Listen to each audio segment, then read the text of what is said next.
Hello student, today we are going to start chapter number first, part number 2. We have already finished 3 paragraph of this chapter in the part 1 in the previous video. The remaining portion of this chapter from the paragraph number 4 will continue.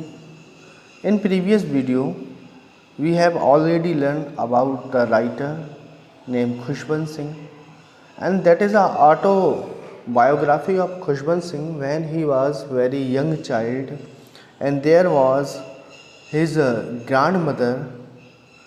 And in this chapter, Khushwant Singh poured his memory in this chapter about his childhood when he was very young boy, and he went to the temple and the school and everywhere with his grandmother. The remaining portion will continue in this video. Let's start the chapter. My grandmother always went to the school with me because the school was attached to the temple. The priest taught us to the alphabet and the morning prayer. While the children sat in row on either side of the veranda, singing the alphabet or the prayer in a chorus, my grandmother sat inside reading the scriptures. When we had both finished, we would walk back together. This time the village dogs would meet us to the temple door. They followed us to our home, growling and fighting with each other for the chapatis we threw to them. When my parents were comfortably settled in the city, they sent for us. That was a turning point in our friendship. Although we shared the same room, my grandmother no longer came to school with me. I used to go to an English school in a motor bus. There were no dogs in the street, and she took to feeding a sparrow in the courtyard of our city house. As the year rolled by, we saw less of each other. For some time, she continued to wake me up and get me ready for school.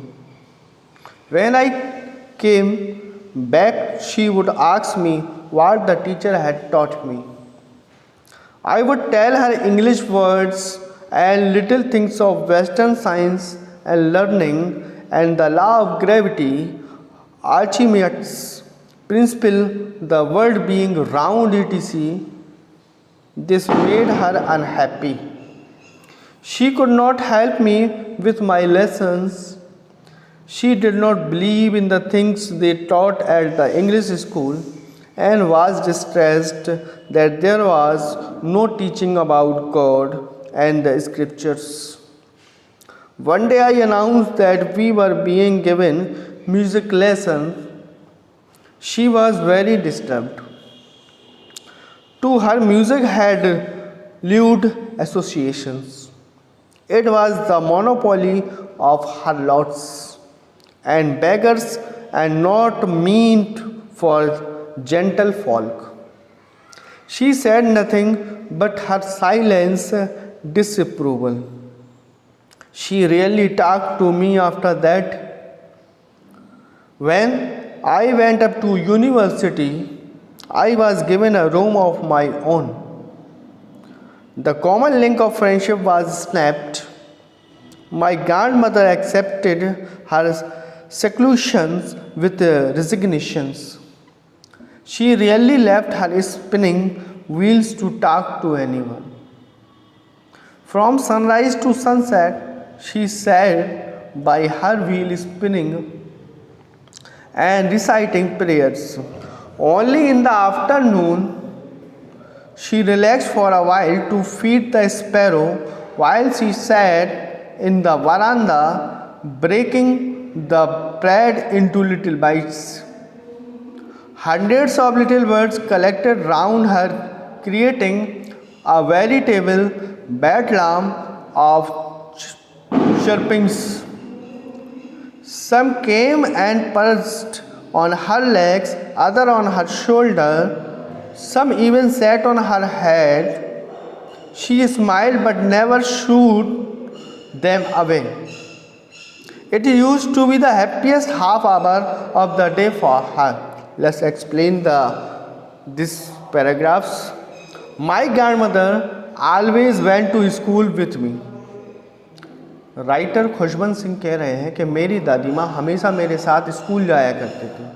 हमेशा इनकी दादी माँ खुशवंत सिंह की इनके साथ school जाया करती थी। पिछले वीडियो में हमने आपको बताया था कि खुशवंत सिंह को जो है इनकी दादी माँ साथ में स्कूल ले जाया करती थी। रास्ते में जो भी उनको कुत्ते मिलते थे उनको चपातियाँ फेंका करती थी और खुशवंत सिंह भी बासी रोटी खाकर नाश्ता कर कर ही स्कूल जाया करते थे। तो दादी माँ इनके साथ स्कूल जाया करती थी because the school was attached to the temple. इसलिए स्कूल जाया करती थी क्योंकि दादी माँ को सुबह सुबह प्रेयर करनी होती थी और जो इनका स्कूल था वो टेम्पल के ही बरामदे में था, यानी वहीं टेम्पल था और वहीं स्कूल था। दोनों चीज़ें एक दूसरे से अटैच थी, लगी हुई थी। The priest taught us the alphabet. और जो वहाँ का पुजारी होता था, जो साधु होता था, वो सिखाता था अल्फ़ाबेट्स, यानी वो शुरुआत छोटा बड़ा छोटी ABCD में आप सीखते हो, इस तरह से अल्फ़ाबेट्स एक एक अक्षर वो प्राइस्ट वो पुजारी सिखाया करता था। एंड मॉर्निंग प्रेयर, और सुबह की जो भी प्रार्थना होती है, जो मंत्र होते हैं, वो भी सिखाया करते। While the children set in a row on other side of the बरामदा। जो बच्चे हुआ करते थे वो बरामदे के दोनों तरफ, अदर साइड, दोनों तरफ क्या करते थे, रो में यानी एक लाइन में बैठ जाया करते थे दोनों तरफ। सिंगिंग द अल्फ़ाबेट और the prayer in the coarse, और एक साथ मिलकर सारे बच्चे उन अक्षरों को, जो भी उन्हें अक्षर छोटा या बड़ा हो या ABCD के अक्षर हो या जो भी भाषा उन्हें सिखाई जाती हो, उस भाषा को एक स्वर में, एक ध्वनि में एक साथ पढ़ा करते थे। आपको बचपन का याद होगा, कुछ हिंदी मीडियम स्कूल्स में जो लास्ट में जब जो है छुट्टी होने वाली होती थी, लीव होने वाली थी, तो लास्ट में पूरी क्लास एक साथ मिलकर कोई कविता पढ़ रहा है, कोई जो है कुछ गुनगुना रहा है, कोई कुछ सिखा रहा है, एक साथ पूरी क्लास बोलती थी। कुछ लोग टेबल पढ़ रहे होते थे। My grandmother sat inside reading the scripture. बच्चे बरामदे में बाहर बैठ जाया करते थे और इनकी दादी माँ जो है, दादी माँ अंदर बैठकर स्क्रिप्चर्स यानी जो छपी हुई जो भी लेख हैं, लिखे हुए यानी धार्मिक पुस्तकें, उन्हें पढ़ा करती थी। When we had both finished, जब दादी माँ अपना फिनिश कर लेती थी और मैं अपना फिनिश कर लेता था, यानी मैं से मतलब है खुशवंत सिंह कह रहे हैं कि मैं जब अपनी पढ़ाई कर लेता था और दादी माँ अपनी धार्मिक पुस्तकों को पढ़ लेती थी, we would walk back together। तो हम लोग वापस दोनों साथ में मिलकर साथ में स्कूल आते थे और साथ में ही वापस टहलते हुए वापस चले जाते थे। This time the village dogs would meet us। और जब वापस जाते थे, ये वही समय था जब गांव के जो भी कुत्ते थे वो हमें मिला करते थे वापस जाते time. At the temple door, जब लोग मंदिर के द्वार से, मंदिर के दरवाजे से बाहर निकलते थे तो वो कुत्ते हमें दिखाई देते थे जिनको हम रोज़ प्रतिदिन रोटियां डाला करते थे। They followed us to our home growling and fighting. वो कुत्ते पीछे पीछे हमारे घर तक आया करते थे, एक दूसरे से को दहाड़ते हुए, एक दूसरे से लड़ते हुए। With each other for the chapatis, रोटियों के लिए। वी थ्रू टू देम, और हम लोग रोटियां उनकी तरफ फेंक दिया करते थे ताकि वो लोग उन रोटियों को खा लें। When my parents were comfortably settle in the city, जब मेरे माता पिता यानी खुशवंत सिंह के माता पिता जब शहर में were comfortably settle in the city, आराम से बहुत अच्छे तरीके से सेटल्ड हो गए, वहीं रहने लगे, अच्छा कारोबार चलने लगा। दे सेंट फॉर अस, तो मेरे माता पिता ने हम लोगों को भी बुलवा लिया। हमसे मतलब है खुशवंत सिंह को और उनकी दादी माँ को भी शहर रहने के लिए बुला लिया। That was a turning point in our friendship, और यही एक ऐसा मोड़ था जब हमारी दोस्ती में एक बदलाव आया। खुशवंत सिंह की अपनी दादी माँ से जो फ्रेंडशिप थी, जो दोस्ती थी, जो एक मेल जोल था, एक अच्छी ट्यूनिंग थी, वहाँ पर वो मोड़ आया। कब? जब मेरे माता पिता ने हम दोनों को शहर रहने के लिए बुलाया। Although we share the same room, जबकि दादी माँ और मैं एक ही कमरे में शहर में रहा करते थे। My grandmother no longer came to school with me, लेकिन अब मेरी दादी माँ मेरे साथ स्कूल नहीं जाया करती थी। गांव में तो जाया करती थी, पास में मंदिर था, बरामदा था, वहीं सीखते थे, लेकिन शहर में मेरी दादी माँ मेरे साथ स्कूल नहीं जाया करती थी। I use to go to an English school in a motor bus, क्योंकि मैं बस से, आप लोग भी स्कूल जाते होंगे बस से, बहुत सारे लोग वैन से जाते होंगे, रिक्शा से जाते होंगे, पैदल भी जाते होंगे। खुशवंत सिंह कह रहे हैं कि जब मैं शहर पहुंच गया तो वहाँ मेरा एडमिशन इंग्लिश मीडियम स्कूल में हो गया और वहाँ पे मैं बस से जाया करता था। अब मेरी दादी माँ मेरे साथ स्कूल नहीं जाया करती थी।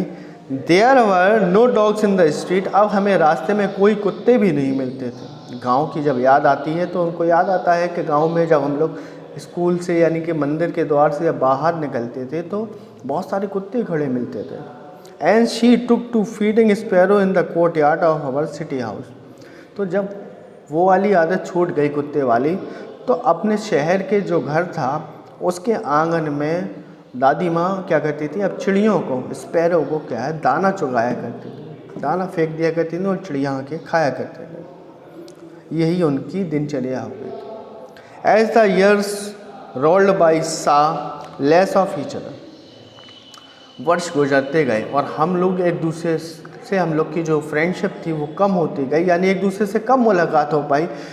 हेक्टिक शेड्यूल हो जाता है, बिज़ी हो जाते हैं, कुछ सेल्फ स्टडी में, कुछ स्कूल्स में, कुछ अदर्स जो वर्क होते हैं उसमें जब आदमी बिज़ी हो जाता है तो जो उसके रिलेटिव्स होते हैं, फ्रेंड्स होते हैं, जो उसके रिश्ते होते हैं, उसको वो उतने अच्छे तरीके से उस एज में, स्टडी वाली जो एज होती है, स्टूडेंट जो एज होती है, उसमें नहीं निभा पाता। तो और लोगों को भी चाहिए, रिलेटिव्स को चाहिए कि उस टाइम पे स्टूडेंट के साथ रहें और उनका जो भी आत्मविश्वास है उसको इनकरेज करें, बढ़ाएं। For some time she continue to wake me up and get me ready for school, कई बार ऐसा होता था कि दादी माँ मुझे सुबह सुबह उठा देती थी कि उठ जाइए और स्कूल के लिए रेडी हो जाइए। When I came back, she would ask me, और जब मैं स्कूल से वापस आता था कई बार वो पूछती भी थी, What the teacher had taught me, बताइए तुम्हारे टीचर ने तुम्हें क्या पढ़ाया। I would tell her, मैं उन्हें बताता था English words and little things of western, मैं उन्हें बताता था अंग्रेज़ी के, देखिए मैंने ये शब्द सीखे हैं, कुछ पश्चिमी विज्ञान को भी सीखा है यानी वेस्टर्न साइंस का, and learning the law of gravity, और सीखा है किस तरह से ग्रेविटी का नियम जो होता है, गुरुत्वाकर्षण का नियम, लॉ ऑफ ग्रेविटी, ग्रेविटी का जो भी रूल होता है उसको सीखा है। आर्चीमेड्स, बहुत सारी आर्किटेक्ट की जो चीज़ें होती हैं यानी कि बिल्डअप करना कुछ, उसको सीखा है। Principle the world being round, और ये सिद्धांत सीखा है कि ये संसार के आसपास क्या क्या है, ये धरती कैसे घूम रही है, इस सारी चीज़ों को। दिस मेड हर अनहैप्पी, जब मैं ये सारी चीज़ें उन्हें बताता था तो वो नाराज़ हो जाया करती थी, दुखी हो जाया करती थी। She could not help me with my lesson, वो मुझे मेरे पाठों में, मेरे अध्यायों में, मेरे लेसन्स में मेरी मदद नहीं करती थी, ना ही मुझे इनकरेज करती थी। She did not believe in the things they taught at the school, क्योंकि उनका मानना था कि स्कूलों में जो भी सिखाया जा रहा है वो सही नहीं है, वो अच्छा नहीं है। And was stress that there were no teaching about God and the scriptures, और कहती थी कि ये सारी चीज़ें तो स्कूल में सिखाई जा रही है, इंग्लिश क्या है, साइंस क्या है, मैथ क्या है, ज्योग्राफी क्या है, हिस्ट्री क्या है, लेकिन क्या स्कूल में गॉड और स्क्रिप्चर्स के बारे में बताया जाता है, ईश्वर और धार्मिक किताबों के बारे में बताया जा रहा है। और जब उन्हें पता चलता था कि इंग्लिश मीडियम स्कूल में सारी चीज़ें नहीं हो रही हैं तो शी वॉज अनहैप्पी, अक्सर उदास हो जाया करते। One day I announce that we were being given music lessons. एक दिन मैंने उन्हें बताया कि हमारे स्कूल में म्यूज़िक का एक काम दिया गया है, म्यूज़िक लेसन, म्यूज़िक का मुझे वर्क दिया गया है। शी वॉज वेरी डिस्टर्ब, बड़ी डिस्टर्ब हो गई। मैंने उन्हें बताया कि नाचना गाना गाना, तो बड़ी डिस्टर्ब हो गई।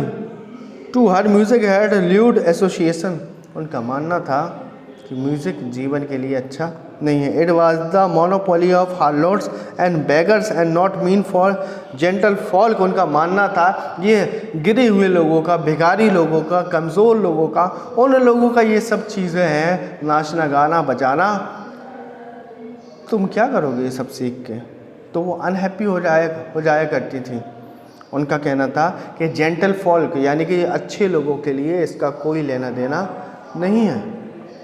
She said nothing but her silence mean disapproval, वो कुछ बोलती नहीं थी मुँह से, लेकिन समझ ये आता था कि उनको इस चीज़ से खुशी नहीं है। She really talk to me after that, और उसके बाद से जब उन्हें पता चला कि स्कूल में ये पढ़ाया जाता है, ये वर्क दिया जाता है, उसके बाद से दादी माँ ने मुझसे बोलना बिल्कुल कम कर दिया था, बंद कर दिया था। When I went up to university, अब धीरे धीरे खुशवंत सिन्हा जो है वो बड़े होते जा रहे हैं। बचपन से प्राइमरी स्कूल से टेम्पल वाला जो स्कूल था वहाँ से शहर में आए, स्कूल गए, स्कूल से कॉलेज में आए और कॉलेज से अब यूनिवर्सिटी में जा रहे हैं। When I went up to university, जब मैं यूनिवर्सिटी गया, विश्वविद्यालय गया, I was given a room of my own, तो विश्वविद्यालय के बाद जब मैं पहुंच गया तो मुझे मेरा खुद का कमरा मेरे घर वालों ने दे दिया। अब मैं रूम शेयर नहीं करता था, पहले मैं दादी माँ के साथ ही लेटता था, दादी माँ के साथ रूम शेयर करता था। अब जब मैं बड़ा हो गया, यूनिवर्सिटी पहुंच गया, तो मेरे घर वालों ने मुझे मेरा खुद का एक कमरा दे दिया, self alone. The common link of friendship was snapped, अभी तक फ्रेंडशिप की जो जंजीर, जो एक चेन आपस में बंधी हुई थी, वो आज टूट गई। अभी तक कुछ भी हो, थोड़ा बहुत कमरे में रहते थे, थोड़ी बहुत बात कर लेते थे, कभी वो नाराज़ हो जाया करते थे, कभी हम बात करते थे, लेकिन अब जो कॉमन लिंक थी एक कमरे वाली, वो स्नैप्ड हो गई, वो टूट गई, अलग अलग रूम हो गए। My grandmother accepted her seclusion with resignation, तो मेरी दादी माँ ने अपना जो भी एकांतवास था यानी अकेलापन था, शांत तरीके से स्वीकार कर लिया कि अब तो बुढ़ापा है मेरा और मुझे अलग ही रहना है। तो उन्होंने अपना रेजिग्नेशन यानी कि जो त्याग था, जो अलग होना था, वो स्वीकार कर लिया। She rarely left her spinning wheel to talk to anyone, उनका एक स्पिनिंग व्हील था, एक चरखा था, उसे वो चलाया करती थी। और उस चरखे को फिर उसके बाद से जब वो अलग रहने लगी, शांत रहने लगी, किसी से बातचीत नहीं करती थी, तो वो फिर अपना चरखा छोड़ती नहीं थी, उस पर काम करती रहती थी, चुपचाप बैठी रहती थी। फ्रॉम सनराइज टू सनसेट, सुबह सूरज निकलने से और शाम को सूरज डूबने तक, फ्रॉम सनराइज टू सनसेट, सूरज निकलने से सूरज डूबने तक, the she said by her wheel spinning, कहाँ बैठी रहती थी? जहाँ उनका चरखा था उसके जस्ट पास में ही बैठी रहती थी, कभी चलाती नहीं, या पास में ही बैठी रहती थी। एंड रिसाइटिंग प्रेयर्स, और वहाँ पर बैठ के पास में ही अपनी प्रेयर को, भगवान को, ईश्वर को याद करती रहती थी और अपनी प्रेयर में, अपनी प्रार्थना में मग्न रहती थी। ओनली इन द आफ्टरनून, सिर्फ दोपहर के समय, दोपहर के दौरान, she relax for a while to feed the sparrow, दोपहर के समय ही थोड़ा बहुत वो आराम करती थी, आधा एक घंटा वो निकालती थी ताकि चिड़ियों को कुछ खिला सकें, कुछ उनको जो है दाना दे सकें, दाना फेंक सकें ताकि चिड़ियाँ खा सकें। यही उनकी दिनचर्या में वो एक टाइम था, आधा एक घंटे का, जितने टाइम वो रिलैक्स करती थी। While she shed in the बरामदा, बरामदे में बैठ जाया करती थी breaking the bread into little bits bites, और जो ब्रेड रोटियां होती थी उनको छोटे छोटे टुकड़े कर लेते हैं। कभी आपने किसी पक्षी को, किसी जानवर को खाना खिलाया होगा और बड़ा आनंद आता है, बड़ा आप एंजॉय करते हो, रिलैक्स करते हो अगर आप किसी की हेल्प करते हो, किसी भूखे को खिलाते हो। एग्जाम्पल के तौर पे ये चिड़िया ही सही, while she sat in the बरामदा, जब वो अपने बरामदे में बैठ जाया करती थी, breaking the bread into little bites, और छोटे छोटे टुकड़ों में रोटी को तोड़ लिया करती थी। Hundreds of little birds collected round her creating a veritable bedlam of chirpings. जब वो छोटे छोटे टुकड़े कर रही होती थी तो बहुत सारी सैकड़ों चिड़ियाँ बरामदे में आ जाया करती थी। कितना अच्छा नज़ारा होगा, बहुत सारी सैकड़ों, हंड्रेड्स ऑफ बर्ड्स की बात हो रही है यहाँ पर, सैकड़ों चिड़ियाँ वहाँ पर आ जाया करती थी और चहचहाने लगती थी खाने के लिए। क्या वो नज़ारा होगा, कितना अच्छा लगता होगा। Hundreds of little birds collected round her creating a veritable bedlams of the chirping. तो वहाँ पर उन कभी जो है चारों तरफ उन्हें घेर लिया करती थी। Some came and perch on her legs, को जाती थी उनके पैरों तक बैठ जाया करती थी। अदर ऑन हर शोल्डर, और कुछ आती थी उनके कंधे पर भी बैठ जाया करती थी। Some even sat on her head, कुछ उनके सर पे भी बैठ जाया करती। सोचिए कितना लगाव, कितना आनंद आ रहा है। वो चिड़ियाँ जो हैं आपको घेरे हुए हैं और आपके आसपास बैठी हुई हैं, आपके सर पे, आपके कंधे पर, आपके हाथ पर। शी स्माइल्ड, मुस्कुराती थी दादी माँ कि सारी चिड़ियाँ उन्हें घेर लिया है खाने के लिए। But never shooed them away, मुस्कुराती तो थी लेकिन कभी उन्होंने चिड़ियों को भगाया नहीं, हटाया नहीं कि चिड़ियाँ उड़ जाएं उनके ऊपर से, कभी नहीं। It use to be the happiest half hour of the day for her, और ये हमेशा उनके लिए ये आधा घंटा बहुत ही अच्छा आधा घंटा हुआ करता था। दिन में ये हैप्पीएस्ट आवर होता था उनका, जब वो थोड़ा बहुत खुश हो सकती थी। When I decide to go abroad for further studies, I was sure my grandmother would be upset. I would be away for 5 years, and at her age one could never tell. But my grandmother could. She was not even sentimental. She came to leave me at the railway station but did not talk or show my emotion. Her lips moved in prayer, her mind was lost in prayer, her fingers were busy telling the beads of the rosary. Silently she kissed my forehead, and when I left, I cherished the moist imprint as perhaps the last sign of physical contact between us. The writer said that when I decide to go abroad, Khushwant Singh कहते हैं कि जब मैंने विदेश जाकर पढ़ाई करने का सोचा, फॉर फर्दर स्टडीज़, बाकी की बची हुई जो पढ़ाई थी मैंने सोचा कि विदेश जाकर उसको पढ़ लिया जाए। I was sure my grand mother would be upset, मुझे पक्का यकीन है, पूरा भरोसा है कि मेरी दादी माँ को बहुत दुख हुआ होगा, उन्हें बहुत तकलीफ़ हुई होगी। वुड बी अपसेट, उनका मन और दिल हताश और निराश हो गया होगा। I would be away for 5 years, मैं 5 साल के लिए बाहर जा रहा था। And at her age one could never tell, और उनकी जितनी उम्र हो गई थी कोई भी बता नहीं सकता था कि लौट कर वो मुझे मिलेंगी भी वापस या नहीं मिलेंगी। But my grand mother could, लेकिन मेरी दादी माँ को ज़रूर विश्वास था और विश्वास कर सकते। She was not even sentimental, बिल्कुल भी सेंटिमेंट नहीं हुई, परेशान नहीं हुई। She came to leave me at the railway station, वो मुझे रेलवे स्टेशन तक छोड़ने भी आई, लेफ्ट करने आई। बट डिड नॉट टॉक और शो एनी इमोशन, लेकिन कोई इमोशन नहीं दिखाए, ना कुछ बोला। जब इंसान को ज़्यादा दुख होता है अंदर से तो फिर वो बोलता नहीं है, वो शो नहीं करता है, बस उसके मन में ही और अंदर दुख होता है। दादी माँ दुखी थी, खुशवंत सिंह कह रहे हैं कि दादी माँ दुखी थी, मुझे पक्का यकीन है, लेकिन कोई भी सेंटीमेंट उन्होंने दिखाए नहीं, और ना ही ऊपर से ये पता हो रहा था कि वो दुखी हैं, वो मुझे रेलवे स्टेशन तक छोड़ने आई और कोई भी इमोशन यानी एक आंसू भी नहीं रोई, कोई दुख भी नहीं दिखाया, शो ही नहीं किया। हर लिप्स मूव्ड इन प्रेयर, बस उनके होठों से वो प्रेयर, वो प्रार्थना जारी थी।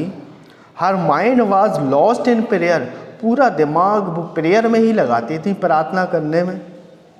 हर finger were busy telling the beads of her rosary, पूरा माइंड प्रार्थना में, होठों से जल्दी जल्दी वो प्रार्थना को पढ़ रही हैं और उंगलियों से वो जो माला होती है रोजरी, वो जो माला होती है उसको भी आगे बढ़ाती जा रही हैं। यानी कि वो स्टेशन तक छोड़ने तो आई, लेकिन स्टेशन तक छोड़ने पर कोई भी दुख प्रकट नहीं किया और अपनी प्रेयर में बिज़ी हैं, अपनी रोज़री यानी कि माला को पढ़ने में बिज़ी हैं और कोई भी ऐसा इंडिकेशन, ऐसा शो नहीं किया उन्होंने। Silently she kissed my forehead, धीमे से उन्होंने मेरे माथे को चूमा, मेरी दादी माँ ने। And when I left I cherished, जब मैं लेफ्ट कर रहा था, जब मैं जा रहा था, छोड़ रहा था, I cherish the most imprint as perhaps the last sign of physical contact between us.